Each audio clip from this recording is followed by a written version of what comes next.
Com a ajuda e misericórdia de Deus, no Evangelho de Lucas, capítulo 7, o último parágrafo, do verso 36 em diante. Lucas 7, verso 36 em diante.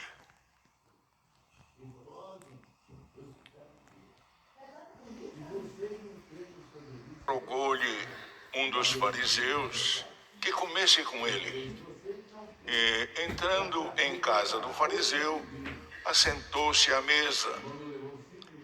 Eis que uma mulher da cidade, uma pecadora, sabendo que ele estava à mesa em casa do fariseu, levou um vaso de alabastro com unguento. E, estando por detrás, aos seus pés, chorando, começou a regar-lhe os pés com lágrimas, e enxugava-lhes com os cabelos de sua cabeça, e beijava-lhe os pés, e ungia-lhes com unguento. Quando isto viu o fariseu, que o tinha convidado, falava consigo, dizendo: se esse fosse profeta, bem saberia quem e qual é a mulher que lhe tocou, pois é uma pecadora. Respondendo Jesus, disse-lhe: Simão, uma coisa tenho a dizer-te. E ele disse: dize-a, mestre. Um certo credor tinha 2 devedores. Um devia-lhe 500 dinheiros e outro 50. Não tendo eles com que pagar, perdoou-lhes a ambos. Dize, pois, qual deles o amará mais? E Simão, respondendo, disse: tenho para mim que é aquele a quem mais perdoou. E ele lhe disse: julgaste bem. Voltando-se para a mulher, disse a Simão: vês tu esta mulher? Entrei na tua casa e não me deste água para os pés, mas esta regou meus pés com lágrimas e os enxugou com seus cabelos. Não me deste ósculo, mas esta, desde que entrou, não tem cessado de me beijar os pés. Não me ungiste a cabeça com óleo, mas esta ungiu-me os pés com unguento. Por isso te digo que os seus muitos pecados lhe são perdoados, porque muito amou. Mas aquele a quem pouco é perdoado, pouco ama. E disse-lhe a ela: os teus pecados te são perdoados. E os que estavam à mesa começaram a dizer entre si: quem é este que até perdoa pecados? E disse à mulher: a tua fé te salvou, vai-te em paz. Glória a Jesus. Os irmãos viram aqui, irmãos, este parágrafo da palavra de Deus, que mostra, irmãos, que a humildade e o reconhecimento daquilo que o Senhor é poderoso para operar, irmãos, tem valor. E bem-aventurado aquele que Deus abre a mente para compreender, irmãos, que a humildade vai adiante da honra. Porque os irmãos viram aqui que este fariseu convidou o Senhor para que comesse com ele. Isto era, irmãos, a maioria deles não tinha um interesse puro, não tinha, irmãos, a pureza até em convidar o Senhor. Em outros acontecimentos nós vemos isto aí. Mas esse fariseu, que pertencia, irmãos, a uma seita do judaísmo, como Paulo mesmo disse, a mais severa seita do farisaísmo, dos judeus, que eram os fariseus, convidou o Senhor, e muitos deles convidavam o Senhor, mas com má intenção, não era com a intenção pura.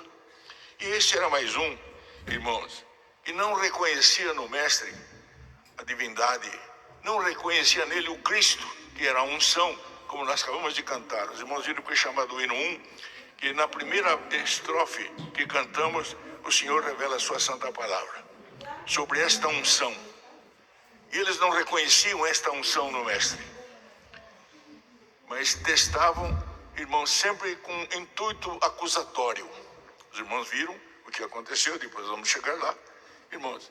E quando esta mulher pecadora, que era habitante da cidade, sabendo que o Senhor estava à mesa na casa do fariseu, irmãos, reconhecendo a sua miséria, levou ali alguma coisa que era de valor para derramar sobre o Filho de Deus, reconhecendo a divindade.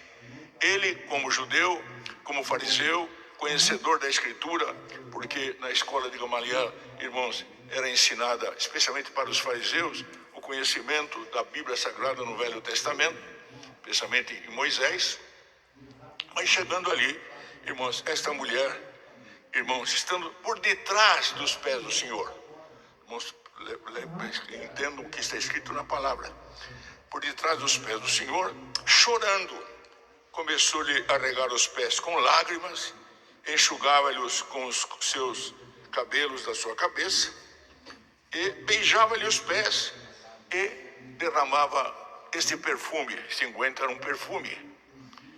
Uma parte da palavra fala de um vaso de alabastro.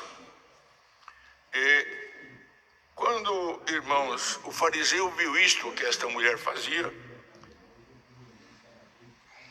aquele que tinha convidado o Senhor, falava consigo, quer dizer, na sua mente, ele falava, podia até não falar verbalmente, mas examinava a mente, irmão, falava com a mente, e o Senhor conhece a mente de cada um de nós.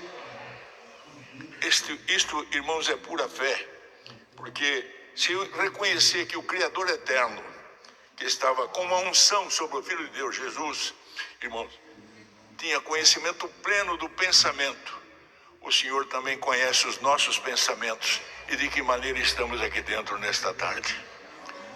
Porque, irmãos, quantos estão aqui com extrema necessidade, outros estão aqui pedindo a Deus uma resposta da sua condição. E nós que vivemos a graça de Deus, estamos sempre esperando que a palavra responda à nossa necessidade. E Deus é poderoso quando somos puros em responder à nossa necessidade. Então os irmãos viram, irmãos, que ela, irmãos, com essa atitude, fazia, irmão, derramava aquele unguento, aquele perfume. E o fariseu, irmãos, que tinha sempre o juízo na sua mente, irmãos, e a desconfiança, ele que tinha convidado, falava consigo mesmo, dizendo, se este fosse profeta, bem saberia quem e qual é a mulher que lhe tocou, pois é uma pecadora. Já tinha nele o julgamento. Não precisou ele falar, ele falava consigo, ele mesmo, falava com ele mesmo. E Jesus, que conhecia o pensamento, respondeu, dizendo, Simão, a esse fariseu, uma coisa eu tenho a te falar. Quer dizer, você está pensando, mas eu estou lendo o que está escrito na tua mente. Irmãos, é com esse intuito que nós temos que entrar aqui dentro e saber que o nosso Deus está presente, estamos cultuando a Deus, irmãos, e Ele conhece o pensamento de cada um. Não nos enganemos, irmão, muitos vêm aqui para testar, bem-aventurado aquele que vem aqui para receber a palavra de Deus. Isto é fundamento, irmãos, porque toda vez que o Senhor prepara, que nós vimos aqui, não para testar, irmão, ou para um outro espírito, irmão, até para condenar. E os irmãos não se enganem, aqueles que entram podem entrar aqui até para condenar, ou pegar algum defeito até num pregador. Mas, irmão, aquele que é puro, tudo é puro. Aquele que é puro, o Senhor opera. E nós vimos sempre Deus operar na palavra, através da palavra, nos homens simples, naqueles que vêm aqui buscar com intenção pura, porque para o puro tudo é puro. Bendito seja o nome do Senhor. Então nós vimos, irmãos, que ele falou, se ele fosse profeta, bem ele saberia quem é que está tocando nele. Jesus respondeu e disse, quando falou para ele, Simão, tem uma coisa a te dizer. Fala, mestre, dize, mestre. Um certo credor, aí veio uma parábola. Um certo credor tinha 2 devedores, quer dizer, um era o judeu, outro era o gentil. Tinha 2 devedores. Porque, irmão, a grande verdade, ele como judeu, ele tinha a palavra. E o Senhor tinha vindo, e eles rejeitaram o Senhor, e o Senhor se voltou a nós, gentios. Ele como judeu, irmão, tinha a lei, e obrigatoriamente ele recebia a lei, e até por força e por violência. E o Senhor pôs na boca do profeta Zacarias, nem por força nem por violência, mas pelo meu espírito. E bem-aventurado aquele que está aqui, não por medo, porque ama a Deus e tem prazer na obediência da palavra. Prestemos bem atenção nisto. Então, irmão, ele citou, tinha dois deveres, um devia 50, outro devia 500. E o Senhor, irmão, falou, eles não tinham como pagar. Porque, irmão, a dívida nossa, que foi feita no Éden, não havia nada que pudesse pagar e reconciliar-nos para com Deus. E nós sabemos, que, como disse Jesus, não tendo eles como pagar, perdoou-lhes a ambos. Dize, pois, qual o amará mais? Quem devia só 50 ou quem devia 500? Este é um momento, irmãos, que nós temos que meditar. Porque se eu tenho uma dívida, irmãos, e a dívida é impagável, mas eu devo 500, o outro deve 50, quem deve 50 por razão mínima, irmãos, ele vai pagar muito mais fácil pagar, como está escrito na palavra. Simão respondendo disse, tenho para mim que é aquele a quem mais perdoou. E Jesus disse, julgaste bem. Pelo menos para julgar, você julgou certo agora. Você não estava julgando certo, mas agora você falou certo. Não tem onde escapar. Você julgou certo. Voltando-se para a mulher, disse a Simão, você está vendo essa mulher, Simão? Eu entrei na tua casa e você não me deu água para lavar os pés, porque era um costume. Os irmãos sabem que ali, irmão, dificuldade. Não é como hoje que nós temos facilidade de água. Israel tinha dificuldade para tudo isso. E também usavam alparcas que empoeirava e sujava. Você não deu água para me lavar o pé, mas essa está lavando o meu pé com as suas lágrimas, reconhecendo a sua miserabilidade. E ela está enxugando os pés com os seus próprios cabelos. Você não me beijou, você não me deu ósculo, Simão. Mas esta, desde que entrou, não tem cessado de beijar os meus pés. Se humilha até o pó da terra, reconhecendo a sua miséria. Bem-aventurado aquele que está aqui nesta tarde, ou está ouvindo a palavra, que diante de Deus é humilde de espírito, reconhece a sua miserável condição. Porque Paulo, depois que encontrou com o Senhor, e aquele que encontrou com o Senhor, que disse Paulo, miserável homem sou eu, quem me livrará do corpo desta morte? E assim, irmãos, é a nossa condição. Aquele que alcança o Senhor e vê a misericórdia que Ele teve de nós, e hoje somos chamados filhos de Deus. Irmãos, prestemos bem atenção nisto. Há reconhecimento. E a pessoa busca o Senhor, não busca o Senhor para fazer barganha com Ele, busca para pedir sempre misericórdia e a conservação na graça do Filho de Deus.